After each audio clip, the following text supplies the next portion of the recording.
As always, I'm very happy to have you all here. I'm delighted that you take a Sunday afternoon to do some deep inner exploration, which is just critical to our growth as human beings. The subject was kind of on my my heart and my mind today as I was thinking about satsang, was this idea of self-knowledge, of knowing oneself. How do you actually know yourself? Which is like, people tell you, you got to know what you want and know what you want to do with your life, know what you love. And of course we do. You know what your preferences are, you know what colors you like, and the kind of people you like to hang out with, the things you like to do. We can define our character, which are, you're smart, you're witty, you're interesting, you're curious. But all of those are attributes of you. So when you ask somebody who they are, I ask you who you are, and you give me a list of attributes, I go, right, that's what you're like, but who are you? Who are you? Who is it? Who is the one of which all of those are attributes? Because obviously you're more than your preferences, you're more of the things that you like and love. You're more than just, your personality. So who are you? It is such a deeply profound question. And we find that when we really take away our memories and associations and our names and our preferences and our ideas and our loves and likes, that we don't really know how to answer that question. We don't even know really how to ask the question. So I'm putting it to you tonight to just sit with it. Not get an answer, not because any answer that comes that quickly will be just the mind's explanation. You'll notice that when the mind tries to define who you are, it's always in terms of certain characteristics and attributes and habits and patterns in the past. But that all just describes your attributes, not you. What are you? That which is there before any of the attributes even arise. I'm just going to invite you to sit with that and sit with the not knowing and see what happens. Hello, everyone. Thank you for joining me. I'm checking over on the thing here now, and we've got, let's see, we've got Hazel from England. Hi, Hazel. We got Brian in Virginia. Dagang from California. We have Barbro from Sweden. Becky from North Wales. I think I mentioned that that's where my great-grandmother was born. Johanna from Central Mexico. Let's see. Anna, oh God, I'm going to butcher your name here. Anna Dukil. I can't really see that. The screen is a little small. From Germany, we have Pam from Norfolk, England. Oh, good Lord! I love this. Vicky, also from England. Victor from Ireland, where most of my family hails from. Chrissy from New Zealand. Hello, everyone. It's so delighted to see, especially when so many people from all over the world. Well, I really invite you to bring your questions, your freedom questions. The questions are about how you quite literally set yourself free. How do you go free, and what does that even mean? Judy, hi Judy. So glad to have you here. Before I do that, you guys like the new set? I kind of changed things around. It's a new camera, so I should actually look clearer. A different sound source, so the sound should be really, really good. I'm hoping that everybody kind of likes the new look. It is. I do have to remember, because the camera is over there and the screen over here where I read things, so I do have to kind of go back and forth. So if you see me doing this, I'm not ignoring you. I'm actually reading the questions or the statements and the what like. and the whatnot. So how do you go free? Well, as I said before, when I asked that question, who are you? If you really don't know who you are, how can you possibly be free? I mean, really, it makes sense, right? If you don't know what you like, how can you get your needs met? If you don't know what you want, how can you possibly get your desires met? How can you, do the things you want to do if you don't know that you want to do them? And how do you know what you want unless you know who you are? Otherwise, your desires won't really be yours. They'll just be conditioned patterns programmed into you from your family, from your tribe. And that's what happens to most of us. The things we think we want are what culture and society and our family of origin and schools have told us what we want or what we're supposed to want. And in this world, it's all about you want more money, more wealth, more material things, which, by the way, I have absolutely nothing against. I'm all for wealth and material things, just not at just that they can only do what they can do. Right? Material wealth and things can't really, they will bring you great experiences, but they can't deliver that kind of inner self-esteem and happiness. They can't do it. The problem isn't material wealth or any of that. The problem is hoping that it's going to give you something that it can't give you. Relationships work like that too. We have such an idea about relationships and we think they're going to be the answer to all of our problems, especially when you fall in love and you're completely absorbed in it. But it can only do for you that which is capable of doing for you. Now, relationships that move beyond romantic love can do a great deal more. They can literally participate in our deepest spiritual need, our deepest spiritual pursuit, which is freedom, which brings me back to the original point, the original question I had. What is freedom? What does it mean to be free? I'm going to give you a very simple little definition. Meryl, hi Meryl from Australia. I hope you check in with me, Meryl, about about your experience now, if you've kind of settled down into what'll feel like a more stable place. And I'm trusting everyone can hear me because I am using a new microphone setup here. Freedom is simply a sense of well-being that is not dependent upon circumstances. That your sense of happiness and joy, well-being, of peace, of inner harmony, of love, is not affected by the circumstances around you. It doesn't mean you don't feel the circumstances. It doesn't mean you don't feel happy when things are happy. It doesn't mean you don't feel good when you're, kissing or something. It doesn't mean that you don't feel grief when you lose something of value. It just doesn't penetrate you to the level where it just completely throws you off center. It becomes an experience being experienced fully, without restriction, without filters, without putting anything off, by the real you, by the real you. And the real you, who you actually are, is complete and total stillness. I actually had somebody write me a question about that, which I think it just occurred to me this would really be a good time to take it up. Let me see if I can find it. It's oh, okay. This came from somebody in the classroom who's taking one of my courses on inner reconciliation. And he said, I tried the simple body awareness exercise. It's in level 1 of inner reconciliation, where it's really a meditation to just be fully and totally present with your body.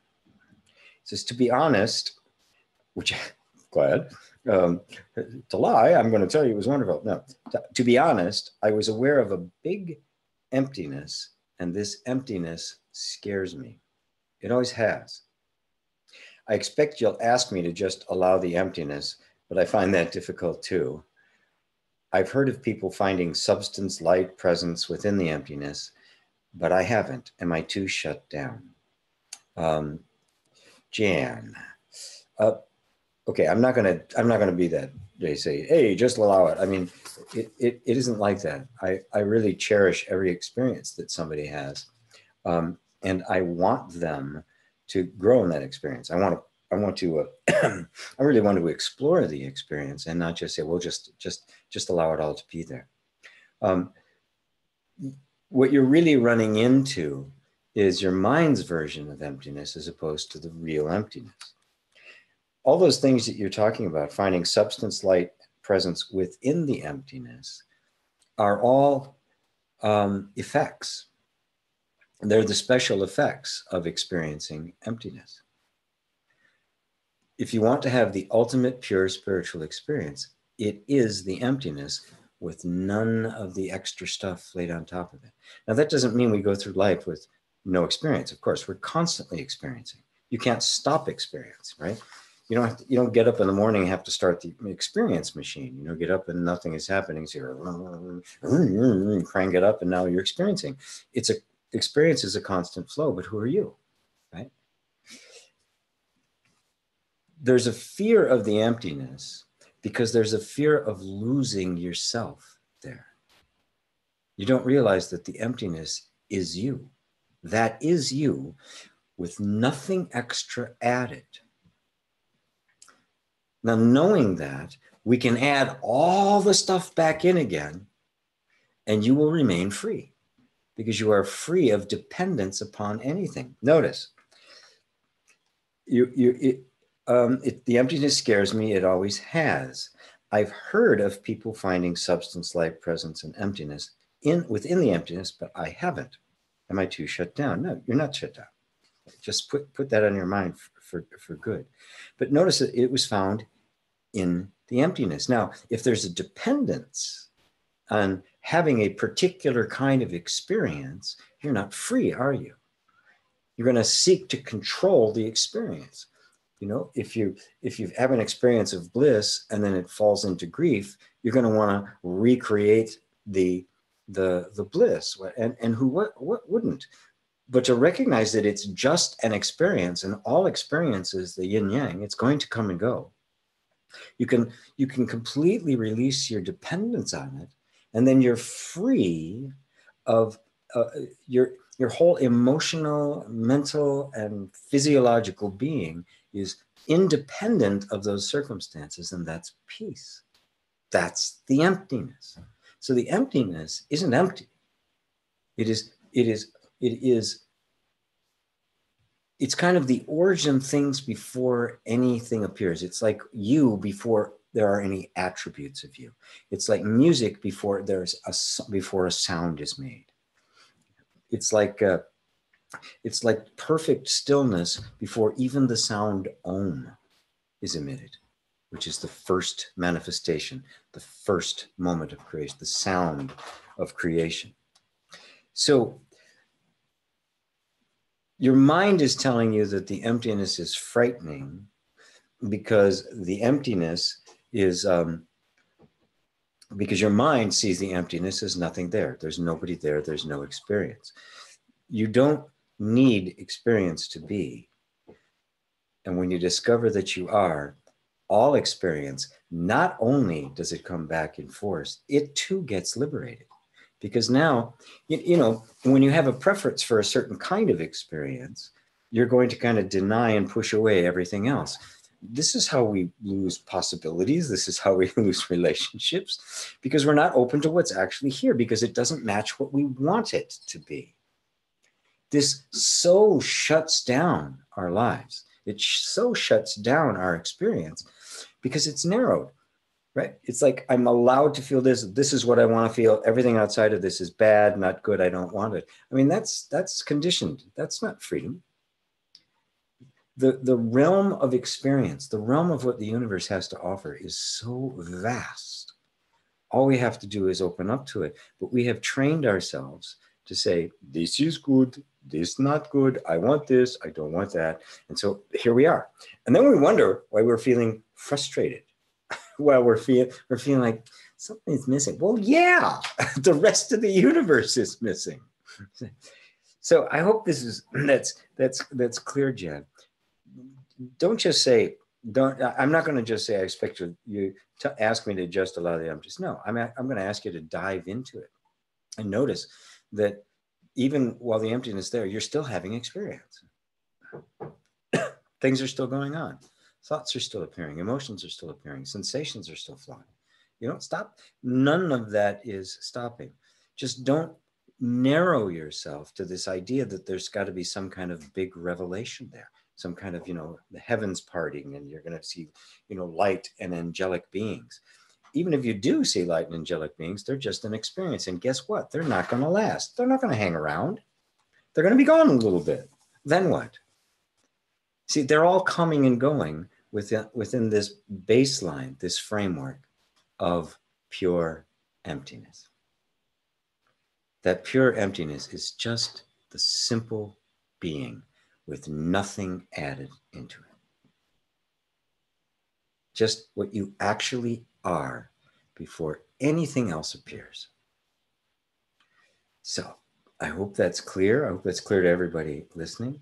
Carla from Mexico has joined us. Wonderful. Kamal, I think it's Kamal or Kamal from Canada. My goodness, I think there's only 3 people here from the from the US, and this is fantastic. I love it. I'm looking forward to the day when I can do a world tour. I'd just love to go all over the world and meet you all. So the floor is, of course, open for any questions, and I hope you guys will bring me the questions. When I say freedom questions, I don't want to inhibit anybody. Go, oh, should I ask this question? If you got a question on your heart, I want to hear it. I don't care if it seems really mundane or if it seems very knowledge. I'll turn it into a freedom question. I'll transmute it for you, because at the heart of every question we have is the desire to know, who am I? What does this all mean? Why am I here? It's at the heart of every question. Just some questions are just a little bit more removed from it. So whatever is on your heart, I want to hear about it, and we'll take it closer to your heart, and we'll get into the root of what it is you really want to know. By the way, I have no idea how I got this. No idea whatsoever. I just woke up this morning and there it was. So maybe maybe I had some kind of spirit visitant in the night who decided I need to have some kind of a mark. I think I might have read this one from Judy. She said that, oh my God, was this powerful. She's talking about as part of the subscription program I have in the classroom. Every month, myself and Evan, my senior facilitator, we do a program, a recorded program, which we call Thunderclap Clearings. And we focus on a very specific subject and how to just kind of clear that whole energy out of the system using inner reconciliation. And so she said, oh my God, that was powerful. This particular one was all about owning your inherent value. Not the value that the world says you have, or the culture says you have, or your parents said you have. That's not inherent, right? The world just sees you as a commodity. You're a set of skills that it can buy and sell. And it's getting worse all the time. Very little about who are you. I mean, you don't go into a job interview and they look at everything you've done and they say, yeah, this is really nice, but who are you? I mean, who are you really? They don't do that in job interviews. You only get that in Satsang. So the entire program for that month was how to really step into and embrace your inherent value, the value everyone has simply because they are. And she says, oh my God, that was powerful. Thanks, GP. I've never felt that way before, nor had it dawned on me to sit in how invaluable, beyond value, I was. I released a lot of energy and emotion with that one. It also explained to me how I lived my life, and more importantly, how I hid, hoping no one would notice me. Is this familiar to anybody? Oh no, Judy, you're the only one that's ever experienced this. I always hated all the pretense that people displayed with lifestyle and material things. I was never really happy. When I first heard that everything I learned in life was a big lie, I felt a big burden lifted off of me. Yeah, me too. I was excited and thrilled to accept that because I had always felt that my life was wrong. I was excited and thrilled to accept that because I had always felt that my life was wrong. I was a stockbroker for 12 years and had everything materialistic, power, prestige, etc. I guess what society calls success. I woke up one morning and said, stop this merry-go-round. I want to get off. Wow, what a powerful transformation. That was the beginning of my spiritual awakening. Everyone who knew me thought I had gone completely crazy because I walked away from it all. Yeah, you walked away from what everybody else thinks is going to make them happy. Or what they thought was it all. Then a couple months later, I said I was moving to Florida, and then they thought they should have me committed for a while. Obviously, you're probably in New York City if you're a stockbroker, New York City or Chicago. For a while, for sure, I had lost it. To me, I was done living a lie and wanted peace and happiness. I just knew there was something more to this. I was willing to search until I found it. You showed up on my quest, and it was definitely divine, perfect timing. You filled in the blanks for me in areas that needed to be completed or explored more, and I must admit I am loving the discovery. This thunderclap really resonated with me, and I will be visiting it a few more times for sure. Thank you for being you. Thanks for being you. Love and joy, Judy. Thank you, Judy. It is deeply profound, and I mentioned earlier about just kind of the blatant materialism of our time, and it is blatantly materialistic, because we believe that happiness lies there, and it doesn't. Happiness lies here. And when you're as fortunate as Judy was, right in the middle of it, with all that success, to feel that discomfort and annoying and hearing that annoying voice inside, and moreover, actually respond to it and make that kind of a significant change. This is rare. I'm very, very honored to have you as a student, Judy, because it is rare. We want to make choices in our life, but we resist. The reason we resist is because we want safety more than we want freedom. And that's going to continue until one of two things happens.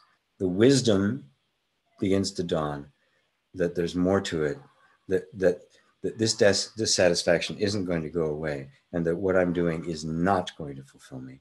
Or the suffering gets so excruciating that you just give up.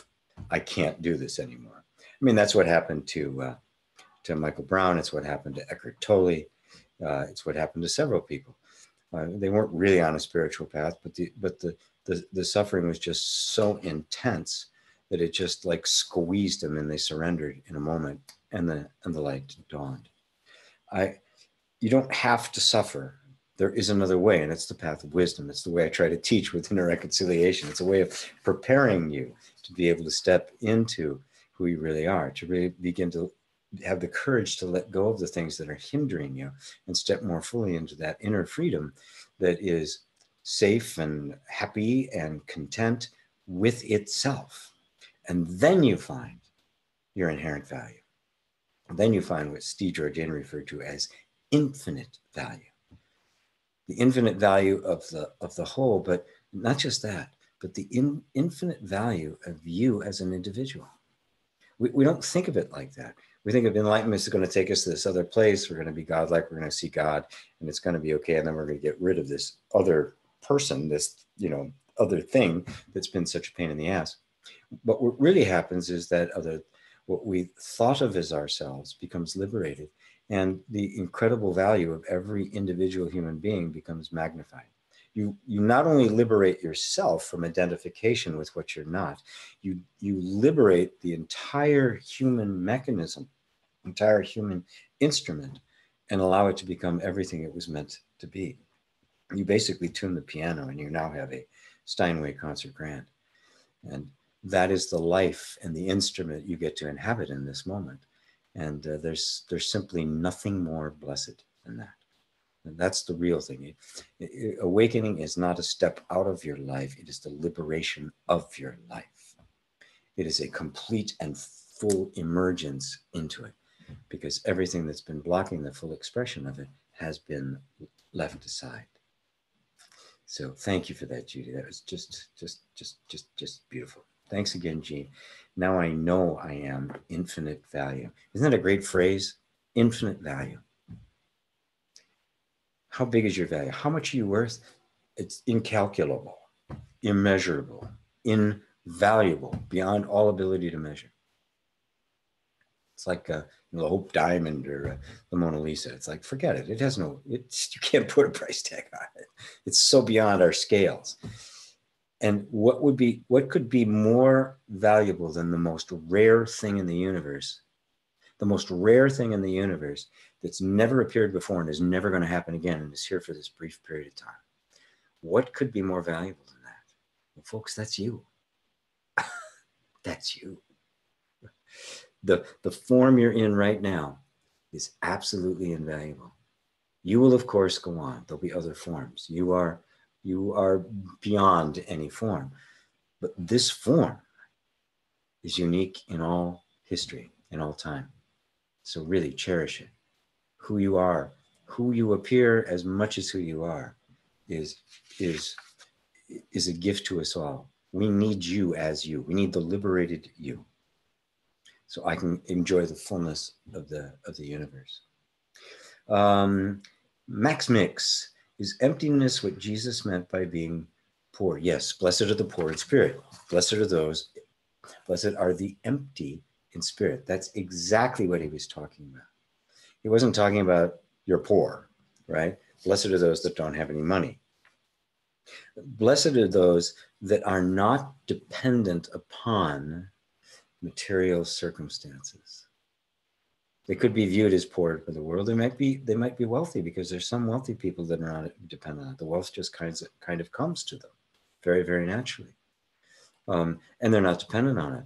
I've known some that have lost everything and it didn't shift their energy at all. Their identity wasn't wrapped up in the wealth, and therefore the wealth could come and go and it didn't matter. Everything was great one day, they lost it all the next. Their character never shifted. And of course it came back again, right? Because this is the way life works. So that poorness is the emptiness. That is, you simply, I don't possess anything. You follow that? I don't own anything. Everything is just coming and going.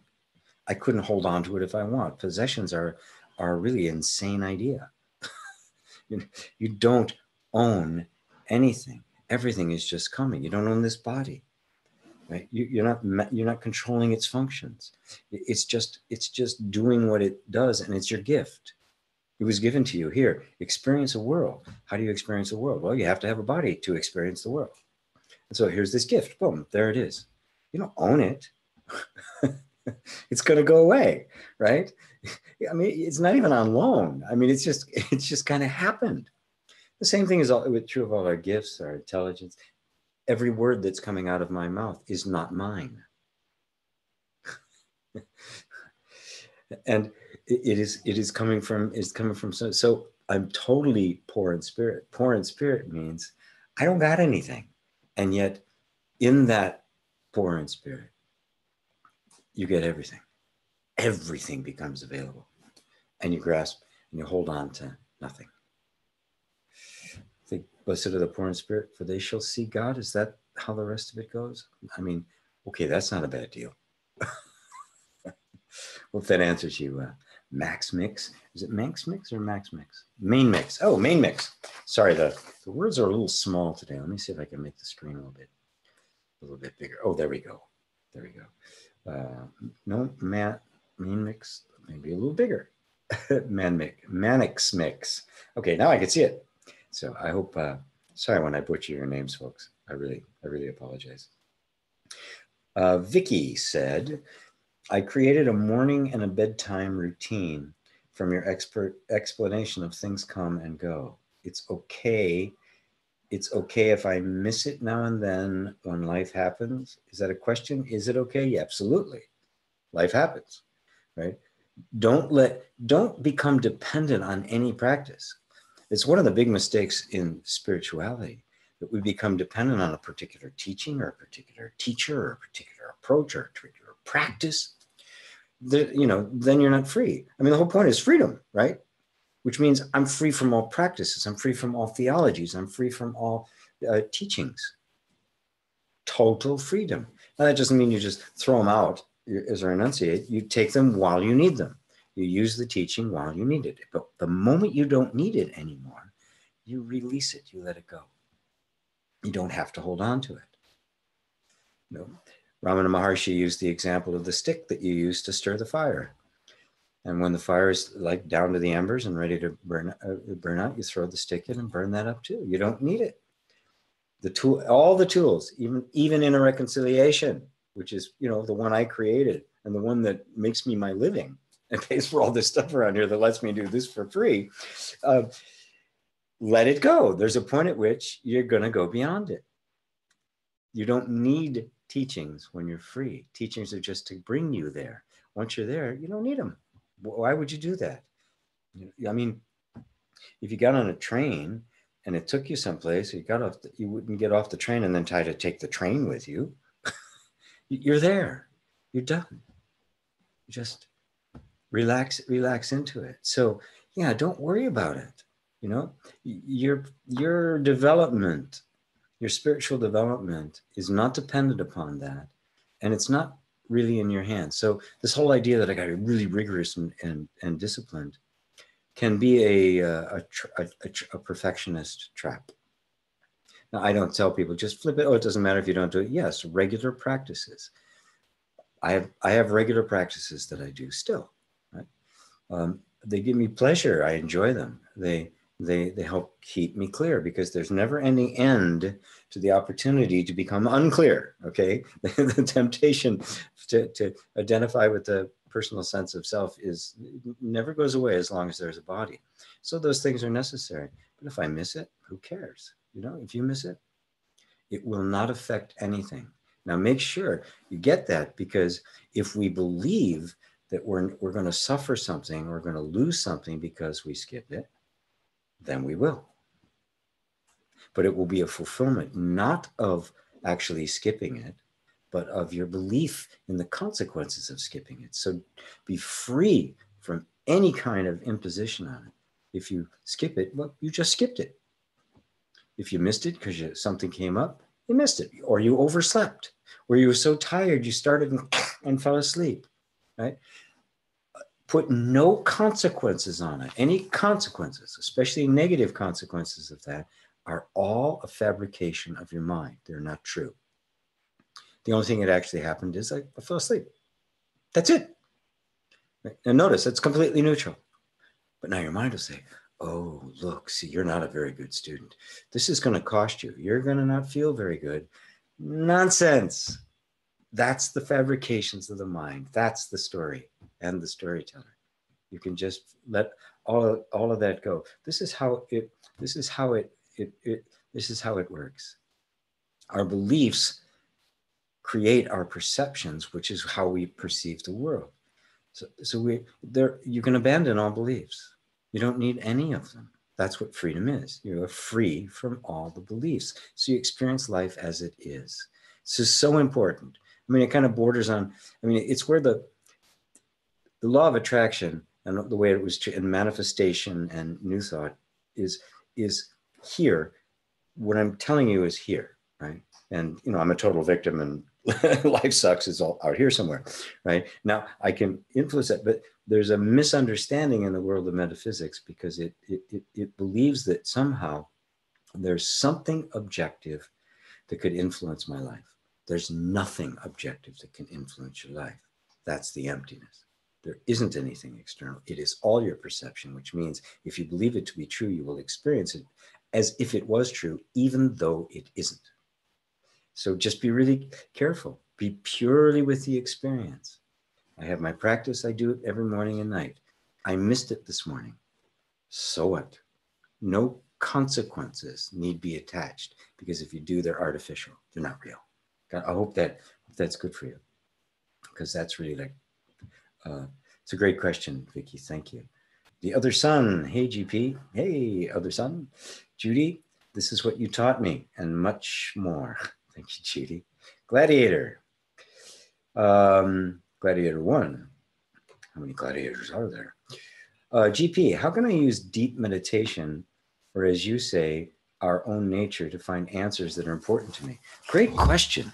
Great question. And I love these questions that have some depth and practicality to it, because what's really missing from a lot of non-dual teaching, and why I'm critical of it, although I don't mention anybody by name. I just tell you the ones that I'm not critical, that I really think are doing the right thing, is that there is kind of this disconnect between the depth of our insights and our everyday life, as if they're two different things. When you ask for looking for answers, it's really great. The question, and questions come up, things come up to us, and I say, I need an answer for this. I've got an opportunity. Should I take it? There's this person I'm in love with. Is this really, should I spend the rest of my life with her? Or there's just walking down the street. Should I walk that way or this way? The decision points come up every single time, right? And so we're constantly in need of answers, because it's always one foot in front of another everywhere we go. The question is, where do the answers come from? Habitually, we go to our mind, and our mind is old patterns and habits. Our mind is what we already know. So if it's familiar, or if it looks familiar, we think we know what to do, and we do it. And then suddenly we find out, oh, what a mess. Why did I do that? So deep meditation, what deep meditation is being purely with your own nature. And what I have people do is that when you're in that place, you simply pose the question inside. Now, the question may, at first, the mind will usually try to answer it. You'll get adept over time at recognizing that is the mind answering, and there's no fresh inspiration. It just has kind of a stale smell to it, you might say, a stale quality to it. It's like stale beer, right? Nobody likes stale beer. I think even raccoons turn it down. But you pose it inside. The next thing will happen is there may be some emotional or energetic resistance to it, right? And that's really good. So you just kind of open up, because that's part of what the answer is, because you want to be able to clear away everything that's in between you and the answer that you need. Remember, the question and the answer come from the same place. It's not like you get this question and you go out searching and there's this answer waiting over here to meet. That the question arises from the same place that the answer does. The question arises because the answer wants to appear. And so when the question arises, it literally starts transforming the environment, preparing it to receive the answer. Because sometimes, we're not ready to hear. I remember once I was writing a piece of music a long time ago. I think it was like 21, which is a very long time ago. I was writing a piece of music, and it was coming very beautifully, and all of a sudden I couldn't find a note. And so I played the phrase, and I tried a couple different notes, and just none of them were right. Something was wrong. So I said, well, okay. I played the phrase and hit that note, and I went through all 12 notes of the scale. Not one of them was right. And I said, wait a minute. Wait a minute. One of them has to be right. And I just put my hands in my lap, and I said, okay, I'm not hearing it clearly. One of those notes is the right note, and I'm not hearing it. And I just sat there for a second, and I heard this very loud voice behind me say, F. It didn't come as a or an intuition. It was his voice, like, dummy. And so I played it. Sure enough, it was F. Now, what had happened? I'd played the F before, probably multiple times. I didn't hear it. Something had to transform the environment so I could hear the answer to the question I was posing. So don't be so quick to say, I don't have an answer, I don't have an answer. Don't panic about it. Stay with the question, because you don't know the effect the question is having on you, on what it's doing to your internal environment that is preparing you to truly see the answer. Because you can get in a state of mind that even if the answer came and bit you in the ass, you wouldn't know it. You have to be prepared to receive it so that you, the truth in you, the question in you, recognizes the answer in you. And then it's, it's love. it's like great. So I hope that answers your question, Gladiator. And the more important the question is, the more you want to put it there, to put it in the place that's most important. So yeah, I mean, it's works on little questions, but of course it's really big on the big question, the big stuff that you need to address in your life. Carla says, I still can't let go everything. There is so much resistance that makes me fall into crisis and much suffering that I'm getting tired of all this, feeling so guilty and full of stuff. Well, of course you're getting tired of it, right? But I want you to just pay attention to this one sentence and tell me if you can detect what's wrong with this sentence. I still can't let go. Who told you you couldn't let go? Can you hold something in your hand and let it go? Are there other things in your life you let go? Who told you you can't let this go? You can't let it go because you believe you can't let it go. And that is the only reason. This sounds so, people go, what? What? No, there's not some great process. No, you don't have to have a great process. The great process that I created, inner reconciliation, you don't have to, it is simply to bring you into a sense of harmony where you just let go of stuff to make it easier, right? But eventually you get to the point where you go, oh, I can let it go. I want to let it go. What's stopping me from letting go? Is there somebody out there that's grabbed you by the hand and holding it tight? It's kind of grabbed you by the neck and making you got to hold on to it. There's nothing out there that's holding you or making you hold it. It's only your belief. Drop the belief. Are you willing to just completely let that belief go? It's not true. I can't let it go isn't true. Of course you can let it go. I'm telling you, you can let it go. Now, it may not just run away. And remember, when you say, I can't let it go, what it really means, I can't make it go away. Really let go of it. Take your hands off. There it is. Take your hands completely off. If it goes, great. If it stays, great. Now you've let go of it. Even you're holding this beach ball underwater because you don't want to experience it. And of course, if anybody's tried to hold a beach ball underwater, it takes two hands. I mean, you haven't got much energy left for anything else.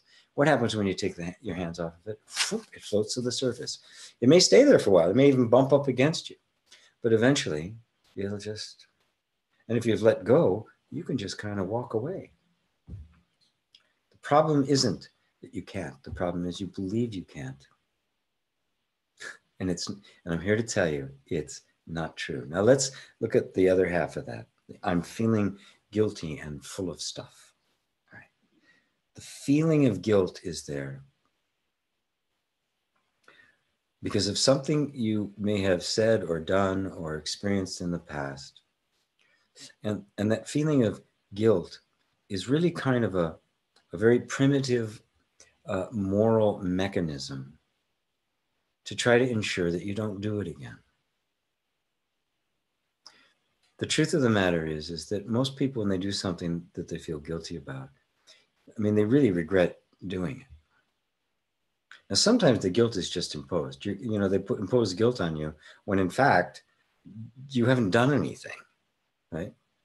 It's what you're supposed to be or something. That's really shame. That's kind of a different thing. You're feeling guilty about not being able to let go. I'm assuming that it's directly related to that. But I'm saying you are able to let it go, so there's nothing more to feel guilty about. You can feel like, oh my God, was I stupid? I've done that lots. And even recently, oh my God, that's right. That's right. I'm creating the circumstances. And I can stop creating them anytime I want. And I'm bitching and I'm moaning and I'm complaining. Why is this happening? It's like, wait, it's happening because I'm making it happen. And then you kind of go, it's face palm, right? And you get a good laugh at yourself. There's nothing to feel guilty about because you haven't done anything wrong. You have really you followed an impulse at some moment, and now you feel as though I can't let this all go, and it's all my fault. It's not your fault. You were trained, you were programmed to think, act, and move the way you are. And what's happening, the reason you're in satsang is because I'm showing you that none of those things were ever really you. So there's nothing to be guilty about. I mean, the computer doesn't feel guilty because of the program that it's running, and that's really what it is. There's a programming running in your nervous system that makes certain things happen. It has certain kinds of patterns and certain kinds of beliefs, like I can't let this go. It's a belief in the nervous system. It's not true.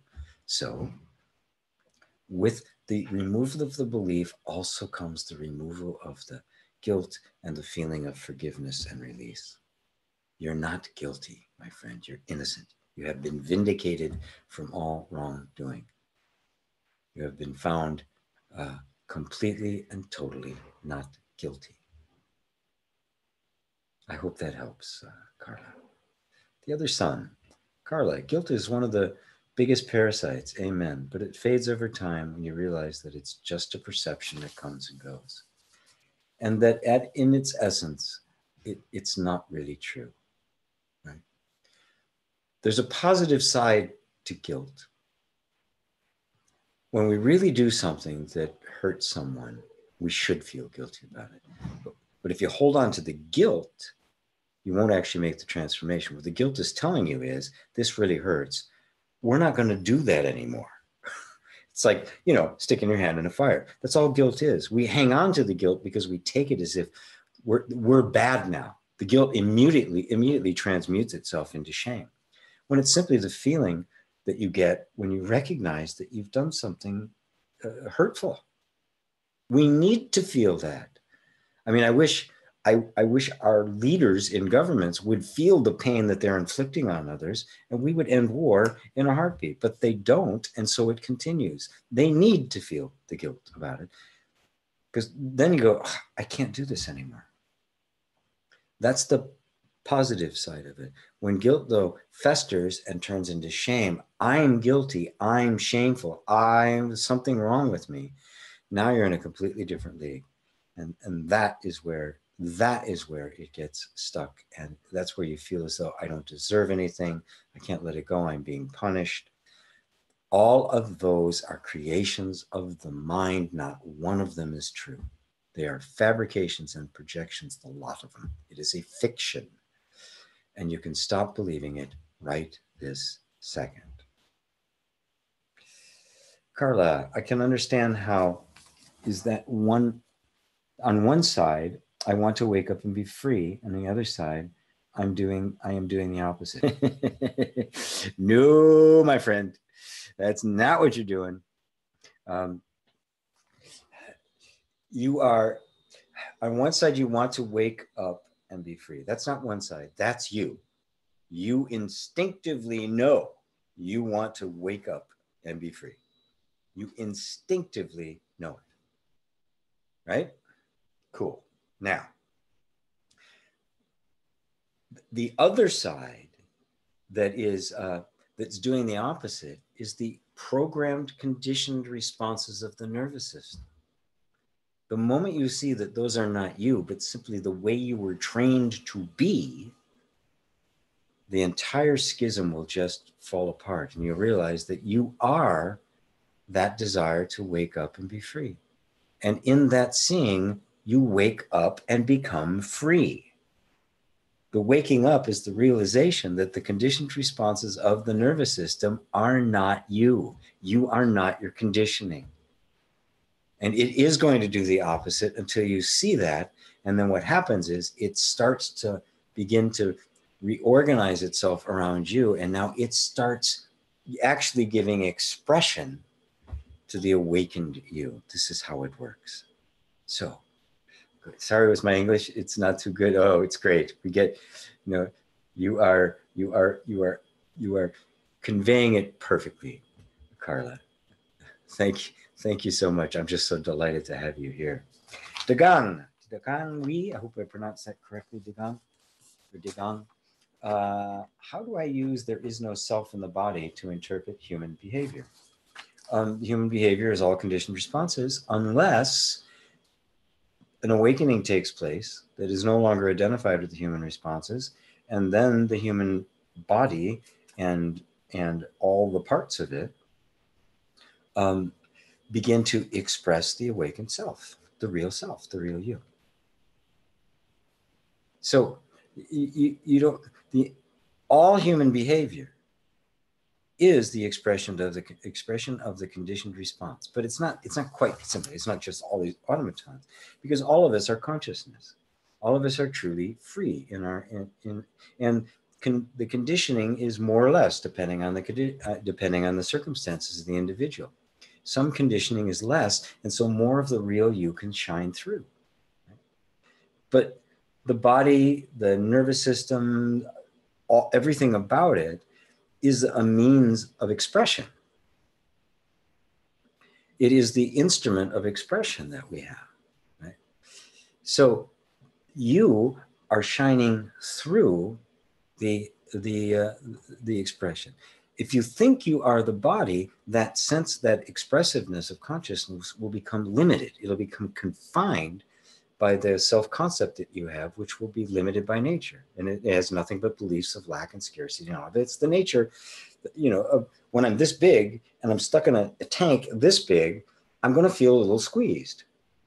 I'm going to feel like this is my whole life and it's not going to feel right. But that's it. It's an artificial limitation based that comes from us believing ourselves to be somebody we're not, believing the self-image images. So says human behavior, are they acting like machines? Or are they acting on behalf of the consciousness? You can tell the difference.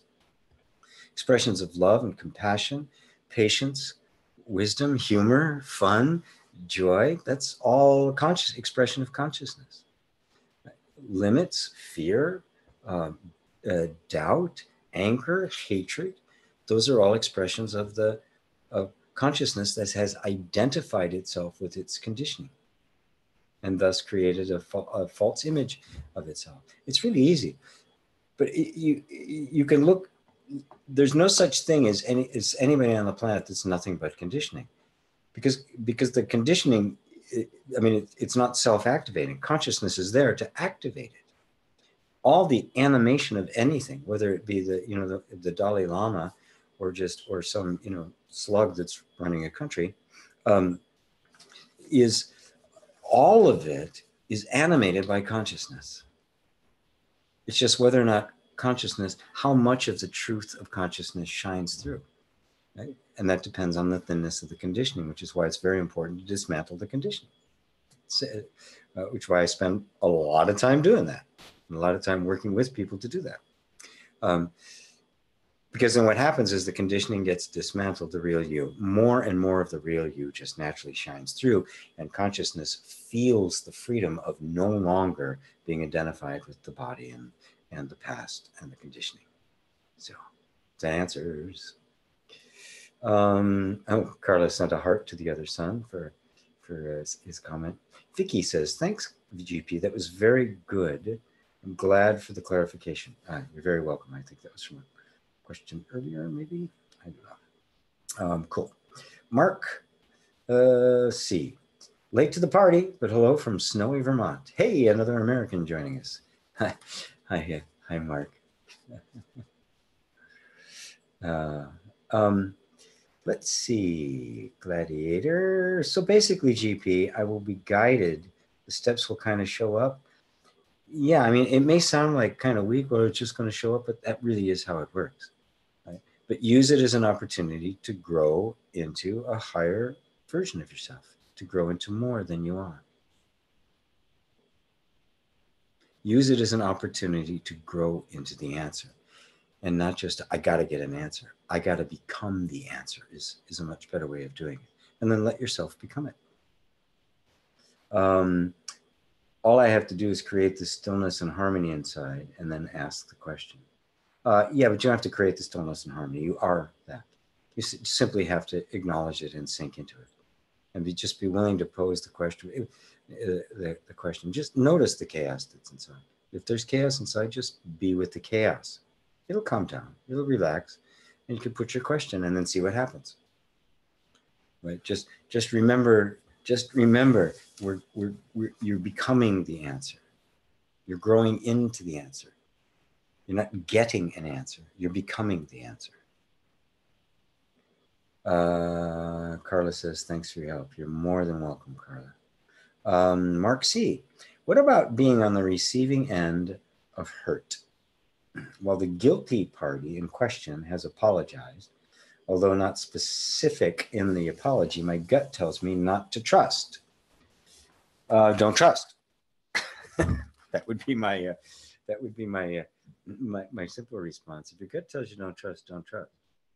You know, if somebody hurts you, it's because you can be hurt. Right? Now, we can get beyond the possibility of hurt, not by becoming, really cold, stoic, rock-like. Nothing touches me. The kind of the macho male kind of thing. Yeah, I could take it. I mean, it's nothing like that. It's just noticing that our nervous system expects certain kind of treatment, and when it doesn't get it, we feel hurt. If somebody we care about treats us with disrespect, we feel hurt. It's a natural feeling. There's nothing wrong with it. Nothing to worry about. We're not trying to transcend the feeling in the body. Just like I don't want you to transcend grief, I don't want you to transcend joy. You can be hurt, but what usually is hurt is our expectations of the way things should have gone. Or it could be that our sense of identity has been wounded, right? That somebody has kind of said something that hurts our ego. In that case, it's all good. Just be with the hurt. I never tell anybody to shy away from it. The way to transcend everything, I don't care what it is, self-doubt, hurt, pain, the way to transcend it is to go into it, is to be with it. That's how you transcend. You don't transcend by trying to go beyond it. That's trying to get away from it. That's kind of the equivalent. It's a nice fancy way, spiritually sounding way of resisting it, of trying to get rid of it. Put yourself right into that hurt. Put yourself, and just what is really hurt here? Because to go beyond the capacity to be hurt is to simply realize who you are. And that can never be hurt. Then if somebody's saying something hurtful to you, they're saying something hurtful to their idea of who you are and not you. Oftentimes they can't even see you. Oftentimes they're hurting their image of you and they want to do something about it. Right? But you're not there. That's the way to approach it. And in the meantime, just, oh, that hurt. I have close relationships, relationships that can get, so close that you can inadvertently hurt somebody, right? And, just, oh, that hurt. And I can look at why it hurt. And whoever hurt me, if we're close, we can look at it together and say, was that hurt? I could have done. That's not really what I meant. There was no intention to hurt. But sometimes there is an intention to hurt. Sometimes they're just ignorant and they don't even know they did it. Sometimes they apologize and it's disingenuous, like you pointed out, here before. And if you feel that it was insincere, don't trust. Trust has to be earned. You just don't give it.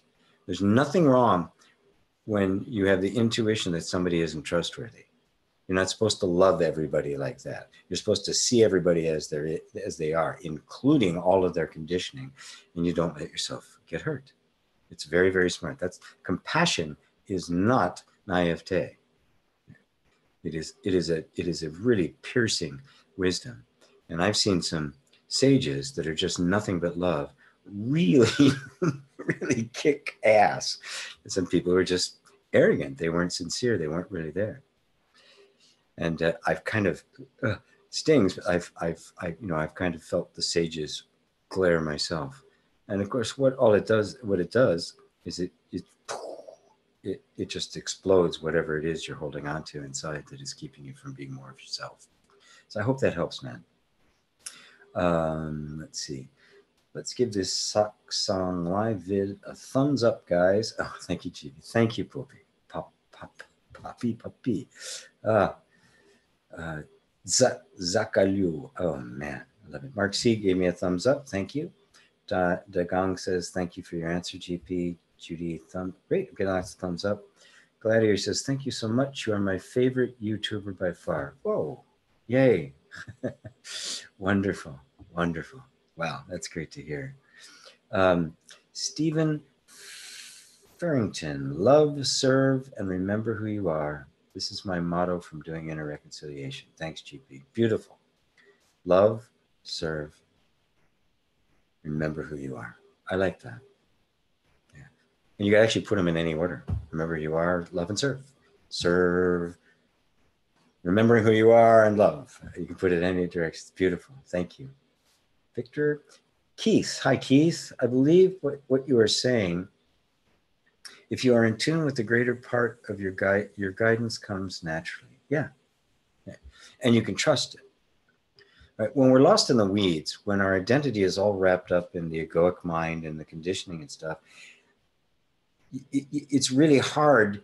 You can't hear the guidance because the guidance is transforming you into something else. So if you're really stuck here, right, the guidance is going to come, but you're not going to be able to recognize it. It's going to have to come in the way that this particular pattern expects it to come, or it's simply not going to recognize it. That's why this need to just kind of open yourself up and allow yourself to be transformed is so important. If that doesn't happen, like I said, the answer can bite you in the ass and you won't notice it. You have to be prepared. I had to be prepared to hear that note F. Even though I just heard it a bunch of times, something inside had to shift so that I came to the level of consciousness that allowed the answer to be recognized. That's how real Q&A works. That's really, my words, notice I don't give I don't give short answers. Why? Because I'm bringing you to the answer. I'm not giving it to you. I do it. I say it in a bunch of different ways because I want to bring you to it. I want to open you up so that it is recognized and not just, and I just don't say it, right? People do. I will ask me questions like, well, is this, if I do it like this, will I get the results? And I could say yes, or I could say no, but that would be such a disservice because that's not really the answer to the question. The question wants something satisfying to its heart, which means it's got to grow. The questioner has to grow, and then the questioner becomes the answer. So yes, you're absolutely right, Keith. Carla, I get a thumbs up and a heart. Mark C, thank you, GP, very helpful. You're also very, very welcome.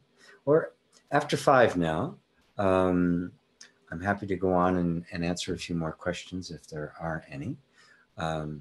Or if everybody is satisfied and is ready to go on for the rest of their day into their Sunday evening, I'm very happy to kind of set you all free and let you have the rest of your Sunday. So I'll leave it open here for another few minutes for questions if you like.